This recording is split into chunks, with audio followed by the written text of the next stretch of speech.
एक आखिरी सवाल, आपने सफूरा जरगर का नाम लिया। सफूरा को यूएपीए की धाराओं के तहत गिरफ्तार किया गया है, और भी कई नाम है उसमें, मीरान हैदर भी हैं। ये वो लोग थे जब जामिया में प्रोटेस्ट चल रहा था तो ये नुमाइंदगी वहाँ पर कर रहे थे सीए एनआरसी के विरोध में। सवाल ये उठता है कि कुछ लोगों का कहना है कि सरकार इन पर इसलिए शिकंजा कस रही है क्योंकि ये सीए एनआरसी के विरोधी हैं, लेकिन वहीं कुछ लोगों का ये भी मानना है कि वो कह रहे हैं कि किसी भी हालत में ऐसे लोगों को नहीं बख्शा जाएगा जो कि दंगा कराएं, जो दिल्ली में दंगे के उन पर आरोप लगे हैं। आपको क्या लगता है कि सरकार वाकई इसलिए शिकंजा कस रही है कि वो सीए एनआरसी के विरोधी थे? नहीं, अगर इतना ही दिल्ली के दंगों के साजिशकर्ताओं को बख्शे न जाने का दावा है, तो कपिल मिश्रा जी क्या कर रहे हैं? ट्विटर पे वो सफूरा जरगर के लिए क्या ट्वीट कर रहे हैं कि वो एक महिला होने के नाते इसको केस स्टडी के तौर पर जितने लोग इस वीडियो को देख रहे हैं, मैं उनसे सवाल करूंगा, सफूरा को पहचान देख करके टारगेट किया गया ना। वो महिला थी तो उसकी महिला अस्मिता पर इतनी चोट की गई है कि आप कमेंट पढ़ करके शर्मिंदा हो जाएंगे कि आपके समाज में वो मुस्लिम है इसलिए सीधे वो आतंकवादी और जिहादी कही जा रही है। वो एंटी सीए प्रोटेस्ट में media coordination committee, Jamia coordination committee की मीडिया कन्वीनर थी, तो इसलिए वो टारगेट की जा रही है। वो इन सारी वजहों से टारगेट की जा रही है। इसके लिए आपको सोचना होगा कि आप किस समाज में रह रहे हैं। आप अगर अच्छे बन के चुप हैं तो आप बुरे लोगों को लोहिया कहा करते थे कि अगर राजनीति में अच्छे लोग नहीं आते हैं तो वो बुरे लोगों के आने का मौका देते हैं और बुरे लोगों को अच्छे लोगों पर राजनीति करने के लिए मौका देते हैं। तो वही तो हो रहा है। आप अच्छाई लेकर के क्या करेंगे जब आपके सामने सफूरा जरगर के चरित्र की, वजूद की धज्जियां उड़ाई जाएंगी और आप चुप रहेंगे? उसी तरह से मैं ये सवाल करूंगा कि ये प्रवेश वर्मा दिल्ली दंगों के लिए क्या कर रहे थे?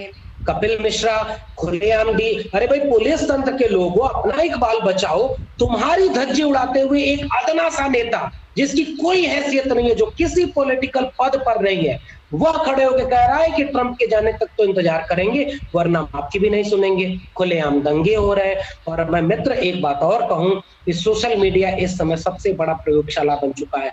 हजारों की तादाद में नफरत के ग्रुप्स चल रहे हैं, ट्विटर हैंडल ट्रेंड कर रहे हैं, फेसबुक चल रहा है, व्हाट्सएप चल रहा है। ये इनकी जो इंटेलिजेंसिया है ये इनको क्यों नहीं पकड़ रही है? यूपी पुलिस, योगी आदित्यनाथ, अजय सिंह बिष्ट की पुलिस सरकार की आलोचना करने वालों की सरकारी नौकरी छीन करके जेल में डाल रही है और यहाँ खुलेआम लोग धज्जी उड़ा रहे हैं और तमाम तरह के अफवाह कर रहे हैं। इन पर कोई शिकंजा नहीं कसा जा रहा है। तो दिल्ली पुलिस और केंद्र सरकार अगर दिल्ली दंगों की जांच करना चाह रही है तो वो जांच सीए एनआरसी के जितने लोग सरकार के खिलाफ खड़े थे सारे लोग वही दोषी हैं क्या? तो कपिल मिश्रा कहा जाएंगे? मैं इसे नहीं मानता। ये निहायत बेहूदगी भरा काम है क्योंकि जिस समय पूरी दुनिया कोरोना से लड़ रही है, सरकार सीए एनआरसी और एनपीआर के विरोधियों से लड़ रही है। सरकार अपने विरोधियों से लड़ रही है। योगी आदित्यनाथ की पुलिस यूपी में क्या कर रही है वो जाकर देखिए। वहां पर खुलेआम कह दिया गया श्रम कानूनों को कोई नहीं मानेगा और उसके बाद पुलिस को खुली छूट दे दी गई है। तो वही काम दिल्ली में हो रहा है। ये शर्मनाक है। यूएपीए लाया ही इसलिए गया था कि न कोर्ट को बताना पड़े कि क्यों गिरफ्तार किया गया, न जो है जज को बताना पड़े, न पुलिस को बताना पड़े, न उसके पीड़ित के परिवार वालों। आप किसी को भी आतंकवादी बनाइए। तो ये बीजेपी गवर्नमेंट फिलहाल जो काम कर रही है इस महामारी को एक मौके के तौर पर इस्तेमाल कर रही है और अपने विरोधियों के मुंह को चुप कर रही है। मीडिया का सहारा ले रही है, पुलिस का सहारा ले रही है और सफूरा जरगर, उमर खालिद से लेकर के तमाम बहुजन एक्टिविस्ट उनके ऊपर मुकदमे करके जेल डाला जा रहा है। ये बहुत संदेहास्पद है और ये लोकतंत्र की बुनियाद को खत्म कर देता है। तो आपको लगता है कि यूएपीए का जो है वो गलत इस्तेमाल किया जा रहा है? यूएपीए ही नहीं, जितने भी तरह के प्रावधान है ना, अब वो मीडिया का इस्तेमाल कर रहे हैं, वो पुलिस का इस्तेमाल कर रहे हैं, वो जुडिशरी का इस्तेमाल कर रहे हैं, वो तमाम संस्थानों का, लोकतांत्रिक संस्थानों का इस्तेमाल कर रहे हैं। तो उनमें जो थोड़ी बहुत कसर बची रह गई थी उसको उन्होंने यूएपीए को संशोधित करके, जो कोटा था, जो टाडा था, उसको संशोधित करके एक ऐसा नियम ले आए कि वो किसी को आतंकवादी कह दें। तो ये जो बच्चे हैं, अरे भाई सरकार की मुखालफत करना कहां से आतंकवादी होना है? लेकिन इन सारे लोगों पर आतंकवाद की धाराएं लगाई जा रही है। तो अगर वो दोषी हैं तो उनको एक अलग तरह से ट्रायल दीजिए, उनको मौका दीजिए अपनी बात करने का। तो यूएपीए का बेजा इस्तेमाल करने के लिए ही यूएपीए लाया गया था, और आगे ये सरकार और निःशस्त्र ढंग से, आज हम बोल रहे हैं, कल को हो सकता है हमको जेल में डाल दे और हमको कह दे कि हम आतंकवादी हैं। तो आज ये नवाज देवबंदी का शेर मैं बार बार कोट करता हूँ कि मेरे कत्ल पे आप भी चुप हैं, अगला नंबर आपका है। तो ये वही मामला है, सब मारे जाएंगे। चलते चलते आखिरी सवाल खाड़ी के देशों पर, कुवैत से और यूएई, अरब अमीरात, सब ये लगातार ट्वीट कर रहे हैं, जैसे मैंने अभी स्टार्टिंग में बताया भी था, हैशटैग के साथ आरएस टेररिस्ट और इस्लामोफोबिया इन इंडिया, और इसके साथ साथ खाड़ी के जितने देश हैं, मंत्री हैं, उनको भी टैग किया जा रहा है। तो सवाल मेरा ये है कि भारत की जो छवि है वो उस पर क्या असर पड़ने वाला है इस तरीके की चीज़ों से, और उनके ट्वीट में उन सारी चीज़ों का हवाला दिया हुआ है, चाहे वो दिल्ली के दंगों में मीनार के ऊपर चढ़कर झंडा फहराना हो, पिटाई करके मॉब लिंचिंग की कई तस्वीरें उन्होंने शेयर की हैं। तो ये जो छवि है, इससे कितना असर पड़ेगा भारत की छवि पर? ये शुरू कैसे हुआ था याद करिए, एक दक्षिण भारत का युवा नेता है जिसकी प्रधानमंत्री ने बड़ी तारीफ की थी कि वो कितना अच्छा नेता है, उसने एक बेहद घटिया ट्वीट किया, बेहद घटिया, अरब की महिलाओं के ऊपर। उसके बाद वहां से ट्विटर पर मामला शुरू हुआ, और उसके बाद उन्होंने सीधे आरएसएस को टारगेट किया। आरएसएस ने जो हरकतें की हैं, आप भले हाउडी मोदी में जाकर के कहें कि हम युद्ध के नहीं बुद्ध के देश हैं, आप जिस विचारधारा को मानते हैं वो बुद्ध की हत्या करने वाला है।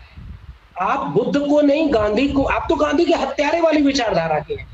तो आप जो झूठ बोलते हैं विदेश में कि देश का नाम होगा, वो नहीं होने वाला, क्योंकि आपकी हरकतें छिपने नहीं वाली हैं। सोशल मीडिया का जमाना है। जब उन्होंने ट्विटर पर ट्रेंड शुरू किया तो कितने भाजपा के जो ट्रोलर थे, भाजपा के प्रवक्ता थे, वो बचाने आए और कहे कि नहीं भाई मीनार पे चढ़ करके जो हुआ वो गलत हुआ, हम तो बहुत सेकुलर हैं, देखो आरएसएस ये है, आप अपना बचाव करते। तो आरएसएस का जो बखिया उधेड़ना है, ये अरब के देशों से शुरू हुआ है, जहां मोदी शायद जाकर के मस्जिद भी गए थे। अब उनको तेल वेल चाहिए तो उनको संबंध भी रखना है। ये यूं ही नहीं बिरयानी खाने पाकिस्तान चले गए, इनके पास तो मौका भी है ना कि ये संबंध भी बनाए रखना चाहते हैं ताकि वहां से लाभ लें। तो जिनसे लाभ लेने बाहर जा रहे हैं, उसी तबके के लोगों को पहचान धर्म की देख करके यहाँ टारगेट करेंगे, तो ये क्या छुपेगा क्या? ये नहीं छिपने वाला है। और लोकतंत्र का जब गला घोटा जाएगा, तो वो चाहे इस्लामोफोबिया हो और चाहे वो कास्ट को लेकर के जितने भी दमन है, ये छिपने वाला नहीं है। यूएन से लेकर के हर जगह ये बात उठेगी और इस बात को नहीं छिपाया जा सकता है। तो ये जो फेक जो कोशिश होती है ना कि दुनिया में अपना नाम बनाने, हरकतें आपकी कुछ और हैं और आप नाम फेक और वेग आइडिया पर बनाती, ये नहीं चलता। अब कोरोना में जितना मारे जा रहे हैं, दुनिया के किसी देश में ऐसा नहीं हो रहा है कोरोना में जितना भारत में हो रहा है, तो क्या ये छिप जाएगा क्या? तो वैसे ही आपका इस्लामोफोबिया नहीं छिपेगा। आप बेशक कश्मीर, आपकी मंशा ये है कि जैसे आपने पूरे कश्मीर में लोकतंत्र का गला घोटा, आप पूरे देश को कश्मीर बनाना चाहते हैं, बेशक आपकी मंशा यही है, लेकिन क्या आप इतना आसान है इस देश को बना पाना? 70 साल में डेमोक्रेसी इतनी तो मजबूत हुई है कि ना आपका इस्लामोफोबिया चलेगा, ना आपका कास्टिज्म चलेगा, ना आप पूरे देश को कश्मीर बना पाएंगे। ये मेरी उम्मीद है। चलिए, बहुत शुक्रिया अपना कीमती समय देने के लिए और इन सारे महत्वपूर्ण मुद्दों पर बात करने के लिए। बहुत शुक्रिया आपका। बहुत शुक्रिया।